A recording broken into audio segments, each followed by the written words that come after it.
Welcome back, everybody, to Wrestling in the Midwest. My name is Tyler Martin. Going to be another short episode here. Last week, we did an episode right after Raw to kind of review what was going on. Because of how big the episode was, I really didn't feel like waiting until today to record that. So, my buddy Keith and I shot an episode right after Raw. If you haven't checked that out, go do so right now and then come back to this. Only thing we're going to talk about in this one, for the most part, is SmackDown. Just the highlights of what I found interesting. I'm not going to go through the entire show because that'd take a long time. Just the stuff that kind of stood out to me, I guess. And if there's something that I didn't talk about that you guys think I should have talked about or that stood out to you and that I didn't bring up, just let me know in the comments. But the first segment that I know the first segment didn't talk about, but anyway, Paul Heyman comes out to the ring, had a little bit of mic trouble, it seemed like. I don't know if that was some kind of subliminal message because he had said in the past that, everything that they do is intricate to the story. So I doubt it. I think I'm just, leaning a little bit too far into it, but that's what we do here, right? Anyway, he respectfully, to everybody's surprise, called out Cody Rhodes and let him know that, Roman Reigns is now the tribal chief again. And now he's turning his attention to Cody Rhodes. Everybody knew that was coming when they had their face-to-face in the middle of that football field in Georgia. Roman Reigns hinted at that. Basically, point blank said, hey, when I'm done with this, I'm coming after that title. As soon as that happens, Kevin Owens, you could hear his voice, but nobody knew where he was at first. And all of a sudden, the spotlight hits the back corner of the arena. As he makes his way down the stairs, he's basically pointing out the fact that, this is the reason why he supposedly turned on Cody. In his mind, he thinks that Cody turned on him, so that's why I said supposedly. Now he helps Roman Reigns. That was one thing that pissed him off, but now he's being mushy with Paul Heyman, and that didn't sit well with him either, to the point where he had to come out from his car finally and talk about the fact that it makes him sick that Cody Rhodes is almost like, I don't know, they have some kind of mutual respect, Cody Rhodes and the Bloodline. So it kind of pissed him off, I guess. But yeah, he gets to a point where it gets so personal that Cody Rhodes drops the mic, and you could tell in Cody's face that he was really he was pretty pissed off about the fact that, Kevin was even there to begin with. And then he was saying the things that he said. He threw the mic down, ran up the stairs, and they had a brawl. And then the cameras cut to Paul Heyman in the ring by himself, and all of a sudden you see the new Bloodline, minus Solo Sikoa, behind Paul Heyman. Paul Heyman's up on the ropes, kind of like trying to see what's going on, I guess, because, Paul Heyman, he likes chaos. So anything's chaos, he's going to try to keep his eye on, because why not, right? So he finally turns, he comes down from the ropes, and he turns around, and he notices that the Bloodline is there, the new Bloodline. Jacob Fatu and Tama Tonga. And it was made pretty obvious that they were there to attack Paul Heyman. So they inch their way closer slowly and very creepily, and all of a sudden you hear Sammy Uso's music hit, and him and Jimmy Uso come down to defend Paul Heyman. Obviously, he's had a physical altercation with the Bloodline, the new Bloodline, in the past, and that didn't go so well for him, obviously.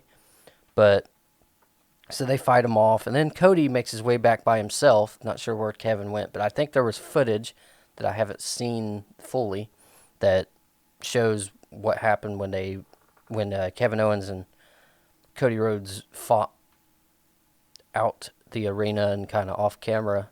There was somebody, I don't know if it was a fan or if it was on TV, I can't remember, because like I said, I haven't seen the whole clip. But so Cody Rhodes makes his way back, and they fend off the New Bloodline, and that was it for that segment. And then later on in the night, they had another brawl that affected a match. I can't remember which match it was. But, yeah, anyway, so Nick Aldis makes his way out, and there's security and all that, and they make a match between the four of them, because Cody's like, no, these guys are here, you may as well have a fight with them in the ring that's, set up in a match environment instead of just a brawl in the middle of the crowd, I guess. So they set that match up for the main event. So Tama Tonga and Jacob Fatu end up defeating Cody Rhodes and Jimmy Uso at the end of the day, at the end of the show. So that was pretty much the end of SmackDown. Going into the next segment that I'd like to talk about, Motor City Machine Guns versus A-Town Down Under. I put in my notes, match of the night, ? Because I believe that was the match of the night. And I was saying that before I even had seen, as I was watching that match, which was closer to the beginning of the show. So, in my opinion, that still stands, that was the match of the night. Just the technical wrestling part of it. They told a story inside the ring, but it was just a randomly set up match that I know of. I can't remember. I think maybe it was the number one contender qualifying or something like that. I'm not really exactly sure. But, yeah. Obviously, Motor City Machine Guns win that match. Moving on, they had a segment where Tiffany Stratton came out and was bragging about the fact that she won the WWE the Women's Championship, and she called Nia Jax stupid, which is a bold statement to call Nia that. Nia obviously comes out because she said before that segment that she was going to go out face to face and see what she had to say. So they had a back and forth as Nia was on her way to the ring. And then I believe Bayley came out and started kind of running her mouth about stuff. And then obviously Naomi came out with Bianca Belair. And that led to an impromptu number one contenders match for the WWE Women's Championship.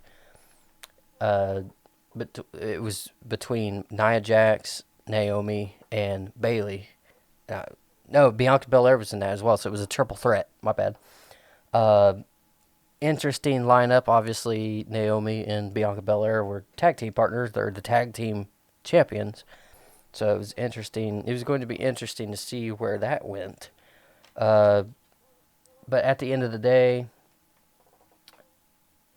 I believe Bayley wins. I can't remember. I should have wrote that down. I don't know why I didn't.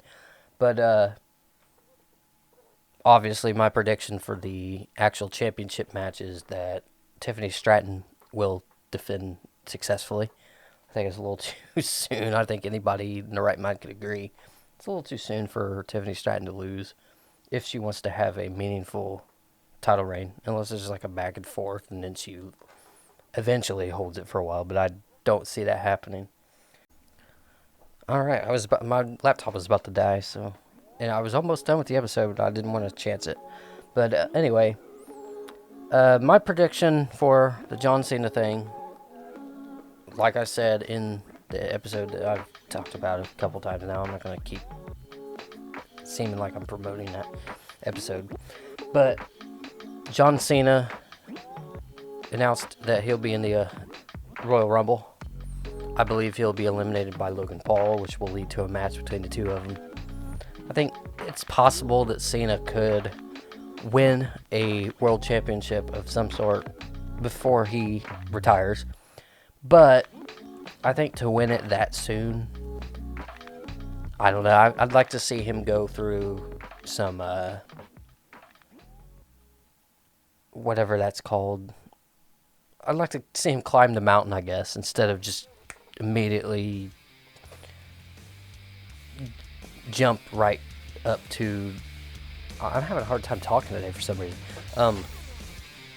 Anyway, I hope you guys enjoyed this episode. I'm going to cut it right here because, like I said, not much to talk about. I'm getting to a point where I don't even know what I'm saying anymore. But hope you guys enjoyed this. We'll have a more lengthy episode probably next week because we won't be having